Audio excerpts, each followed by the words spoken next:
আমরা মাসালা দিকে আস্তে আস্তে যাই, যেহেতু আমাদের সামনে কুরবানি আসতেছে।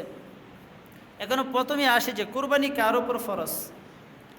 আল্লাহ রাসূল সাল্লাল্লাহু আলাইহি সাল্লাম বা বিভিন্ন ফতোয়ার কিতাবের মধ্যে আসছেন যে ফাতাজিবুত তাদহিয়াতু আলা হুররিন মুসলিমিন মুকিমিন মুসিরিন আন নাফসিহি,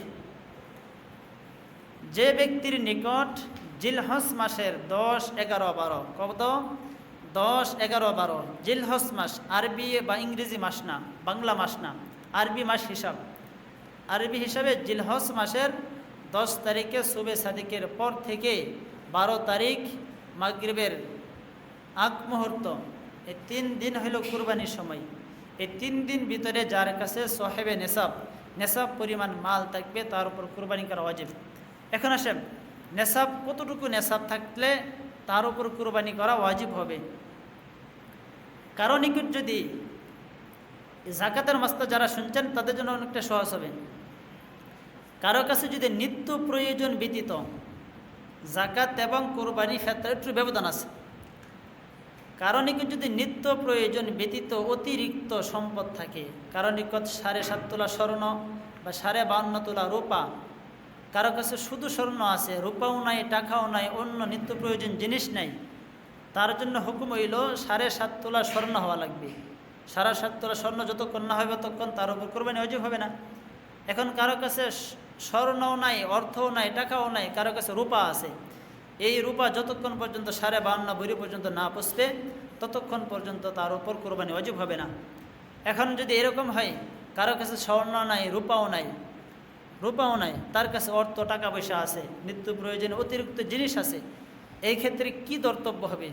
শরীয়তের বিধান হইল ফকির মিসকিন যাতে উপকৃত হয়, তারা যাতে সুন্দরভাবে ঈদ উদযাপন করতে পারে, তারাও যাতে কিছু পায়, এই জন্য শরীয়তের বিধান মুফতিয়ানে কেরামের ফতোয়া হইল এই ক্ষেত্রে স্বর্ণের দাম ধর্তব্য হবে না, বরং রূপার দাম ধর্তব্য হবে। কিসের দাম ধর্তব্য হবে? 52.5 ভরি রূপার দাম ধর্তব্য হবে। এখন কারো কাছে যদি কিছু স্বর্ণ, কিছু রূপা থাকে, বা কিছু রূপা, কিছু টাকা থাকে, কিছু অর্থ থাকে, সব মিলায়ে থাকে, এই ক্ষেত্রে আমার ধর্তব্য হইল 52.5 ভরি রূপার দাম কত, এতটুকু সম্পত্তি যার কাছে থাকবে তার উপর কুরবানি করা ওয়াজিব। এক্ষেত্রে সে বালেগ হওয়া লাগবে। এখন যদি নাবালেগ সন্তানের উপর কুরবানি ওয়াজিব না। নাবালেগ সন্তানের উপর টাকা আছে অনেক, নেশাব পরিমাণ মালের চেয়ে বেশি টাকা আছে, কিন্তু তার উপর কুরবানি ওয়াজিব হবে না। আর এটা হলো সুস্থ মস্তিষ্কের লোক লাগবে। পাগলের উপর কুরবানি ওয়াজিব হয় না। পাগলের উপর কি হয় না? কুরবানি ওয়াজিব হয় না। এবং যারা মুকিমের উপর কুরবানি ওয়াজিব। যদি একজন সম্পদশালী অনেক কোটি কোটি টাকার মালিক, কিন্তু সে মুসাফির, সফর অবস্থায় আছে, সফর অবস্থায় থাকলে মুসাফির উপর কুরবানি ওয়াজিব না। মুসাফির উপর কুরবানি কি না? ওয়াজিব না। কদর গতি 10 তারিখে কেউ বাড়ি থেকে, 10 তারিখ আগে কেউ বাড়ি থেকে বের হয়ে গেছেন, সে কদর গতি কোনো এক চট্টগ্রামের দিকে সে সফর করতেছেন, 48 মাইলের যে দূরে গেলেই তো সে মুসাফির। এখন সে মুসাফির অবস্থায় আছে, তার বাড়িতে অনেক অর্থ সম্পদ, কিন্তু সে তো মুসাফির থাকার কারণে কুরবানি তার জন্য রহিত হয়ে গেছে, ওয়াজিব না। এখন যদি সে 3 দিন তো সময় থাকে কুরবানির, 10, 11, 12 জিলহজ মাসে 10, 11, 12, এখন যদি কুরবানি আগে সে সফর অবস্থায় আছে, এখন 12 তারিখ মাগরিবের আগে যদি সে আবার মুকিম হয়ে যায়, তাহলে আয়েশাই কিন্তু তার কুরবানি দেওয়া লাগবে। কী দেওয়া লাগবে? কুরবানি দেওয়া লাগবে। এই জন্য দোস্ত বুজুর্গ অনেক মাসলা মাসাইল, এর ভিতরে আমাদের অনেক ভুল ত্রুটি আছে এর ক্ষেত্রে। এখানে একটা মাসলা বলে নেই। একটা মাসালা বলছিলাম এরকম যে আমি যে সাহেবে নেসাব, আমার উপর যে কুরবানি ওয়াজিব হয়েছে, এখন এটা কি আমার স্বর্ণ রূপার বিক্রির দামে হবে না ক্রয় দামে হবে? এখানে একটু মাসালার ক্লিয়ার হওয়ার দরকার। এটা একটু অনেক পেশের মাসালা। কারণ নিকট শুধু স্বর্ণ এবং রূপা আছে। কে আছে? স্বর্ণ, রূপা, টাকা পয়সা অন্য কিছু নাই। এখন যার কাছে স্বর্ণ রূপা আছে, সে তার কাছে যে স্বর্ণটা আছে, এই স্বর্ণটা বিক্রি করলে কত টাকা হবে? যেমন কারো কাছে রূপা আছে, রূপা আছে বা স্বর্ণ রূপা আছে, স্বর্ণ যদি বিক্রি করতে যায় তাহলে 50,000 টাকা, আর কিনতে গেলে 75,000 টাকা। এরকমই তো বিষয়টা, আর কম বেশি যাই হতে পারে। রূপা আছে, রূপা বিক্রি করতে গেলে 600 টাকা বড়ি, আর যে কিনতে যান 1100-1200 টাকা বড়ি। এখন কোনটা ধর্তব্য হবে?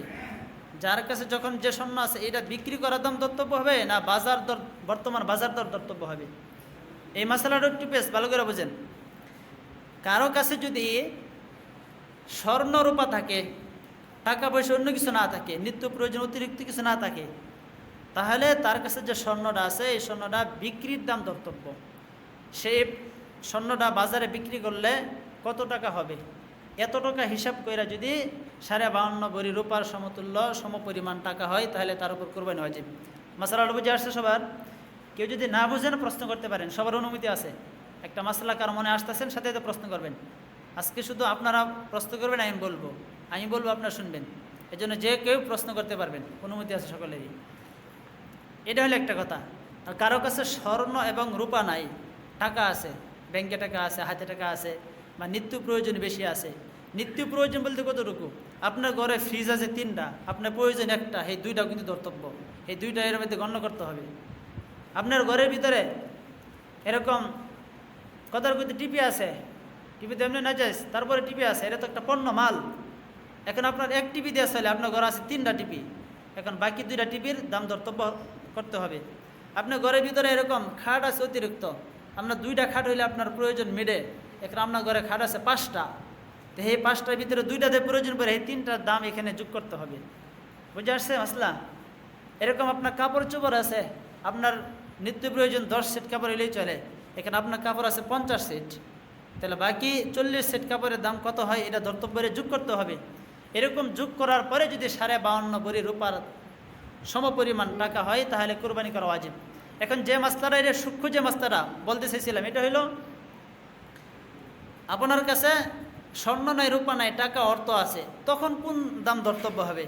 তখন কি বর্তমান স্বর্ণ রূপার বাজার দাম ধর্তব্য হবে, না আপনার স্বর্ণ বিক্রি করার যে এই দাম ধর্তব্য হবে? তখন শরীয়তের মাসালা হলো, মুফতিয়ানে কেরাম বলে, তখন বর্তমান বাজার দাম ধর্তব্য। বাজার যেমন আরও সহজে ভাঙ্গা কই, যেমন রূপা আছে, আপনি যদি ক্রয় করতে যান 1200 টাকা ভরি, আর যদি বিক্রি করতে যান 600 টাকা ভরি। এখন স্বর্ণ রূপা থাকলে তো 600 টাকা ভরি ধরে আপনি এই হিসাব করবেন। এখন যে স্বর্ণ রূপা না থাকে, অন্য আসবাবপত্র আছে, টাকা আছে, অর্থ আছে, বা খাট পালং এইগুলো আছে অতিরিক্ত, এই ক্ষেত্রে আপনার বাজারে যে 1200 টাকা দর, ওই দর হিসাবে হিসাব করা লাগবে। ওই দর হিসাবে কি করা লাগবে? হিসাব করা লাগবে। বুঝে আসছে সবাই? ক্লিয়ার?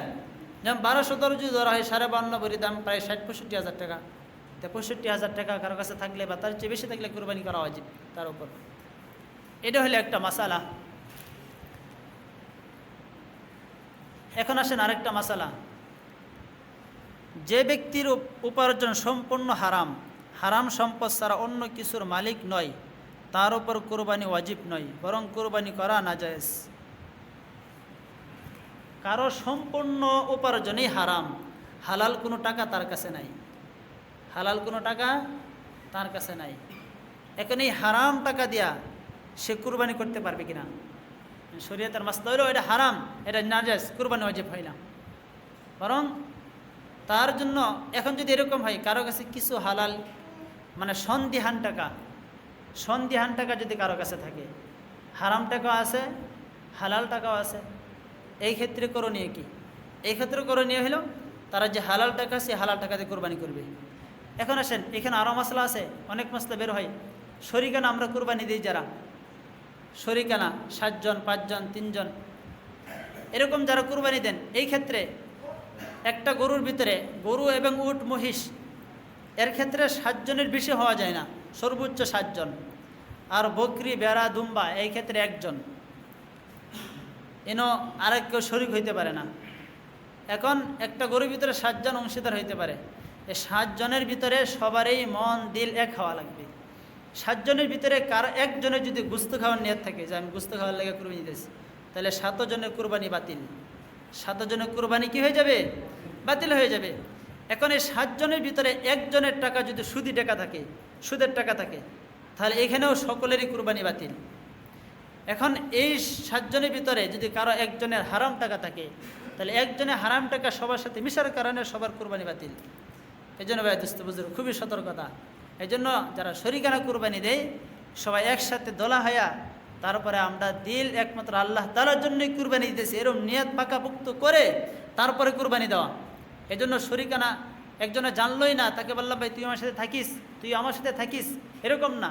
যারা যারা কুরবানি দিব শরিকানা, আগে একসাথে হন, একসাথে হইয়া সবার দিল মন এক করেন, যে যেহেতু কুরবানি একটাই গরু পশু জবা হবে, এই জন্য আমাদের সকলের দিলেও এক হওয়া লাগবে। জবাই তো কয়টা? একটা না? জবাই তো একটা হবে, একটা কুরবানি, একটা গরু জবাই হবে। তখন একটা যেহেতু সকলের দিলে একে হওয়া লাগবে। গোস্ত খাওয়ার নিয়ত থাকলে সকলের বাদ, একজনের গোস্ত খাওয়ার নিয়ত থাকলে সকলের কুরবানি বাদ। একজনের সুদের টাকা থাকে, হারাম টাকা থাকে, অবৈধ টাকা থাকে, তাহলে সকলেই কুরবানি বাতিল হয়ে যায়। এজন্য যাদের কাছে হালাল হারাম টাকা, এবং কারো কাছে কতর্কতি, একজনের সুদী ব্যাংকে চাকরি করে, এখন সুদী ব্যাংকে চাকরি করলে তো সুদ হারাম, এখন তার কাছে সুদী ব্যাংকে টাকা চাকরি করে, এখন সে কী করবে? কুরবানি দিবে না। এই ক্ষেত্রে শরীয়তে একটা উসুল বইলা দিছে, একটা নিয়ম বইলা দিছে। নিয়মটা হলো, তোমার কাছে যদি হালাল টাকা না থাকে তাহলে তুমি অন্য কাছ থেকে এরকম টাকা ধার নাও, ধার নিয়ে তুমি এখানে যুক্ত হইয়া তাদের সাথে কুরবানি দাও, তাহলে কুরবানি চলবে। পরে তুমি আস্তে আস্তে হালাল টাকা অর্জন করে তারা দিয়ে দিবা। এই একটা নিয়ম পদ্ধতি আমরা অবলম্বন করতে পারি। এখন আরেকটা মাসালা, যে মহিলার সম্পদ হিসাব করলে নেশাব পূর্ণ হয় না কিন্তু স্বামীর নিকট মহারানা পায়, উক্ত মহারানা যদিও নগদ পরিশোধ করার ওয়াদা ছিল কিন্তু পরিশোধিত হয়নি, তবে স্বামী মোহর দিতে সক্ষম, তাহলে এই মহারানা আদায় করে হিসাব করে হলে যদি কুরবানি নেশাব পূর্ণ হয় তাহলে তার উপর কুরবানি করা উচিত। এখানে বসে আমাদের বর্তমান সমাজের ভিতরে আমাদের অনেক অনেক মহিলাদের উপর কুরবানি ওয়াজিব, অনেক মহিলার উপর কুরবানি ওয়াজিব হয়ে গেছে। এখন আসেন মহিলাদের উপর কুরবানি কীভাবে ওয়াজিব হয়। এর আগে একটা মাসালা বলে দিই, আমরা আছে অনেকে যৌথ পরিবার, একান্নবর্তী পরিবার আছে না, একান্নভুক্ত পরিবার, যৌথ পরিবার। এখানে যৌথ পরিবারের ক্ষেত্রে দেখা যায় বাপের 3 ছেলে 2 মেয়ে বা সব মিলা ফ্যামিলির ভিতরে 8-10 জন, এখানে 8-10 জন মিললে শুধু বাপের নামে কুরবানি দেয়, আর কি কুরবানি দেয়? একটা কুরবানি দেয়। এখন এই যৌথ পরিবারের ভিতরে কি শুধু একজনের নামেই একটা কুরবানি দিলেই চলবে, না পৃথক পৃথক সবার নামে কুরবানি দেওয়া লাগবে? প্রশ্নটা বুঝে আসছে সবার? এখন আসেন, এখন আপনার যৌথ পরিবারের, একটু মনোযোগ দিয়ে সবাই শুনবো, হ্যাঁ, কেউ একটু ডিস্টার্ব না করি। যৌথ পরিবারের ক্ষেত্রে আপনি আছেন, আপনার স্ত্রী আছে, আপনার ছেলে সন্তানে আছে। এখন যদি আপনার 3 ছেলে থাকে, এক ছেলে বিদেশ, 2 ছেলে ব্যবসা বাণিজ্য করে, এখন আপনি ছেলেদেরকে ব্যবসার জন্য সিস্টেম করে দিছেন, এখন ছেলেরা সমস্ত টাকা উপার্জন করে আপনার হাতে দেয়, পিতার হাতে দেয়, আর পিতা এই টাকা সংসারের ভিতরে খরচ করে।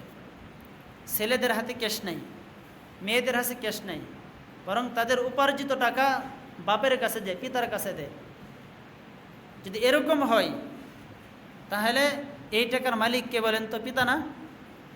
যেহেতু পিতাই ঘরের মালিক, অভিভাবক, আর পিতাই ব্যবসা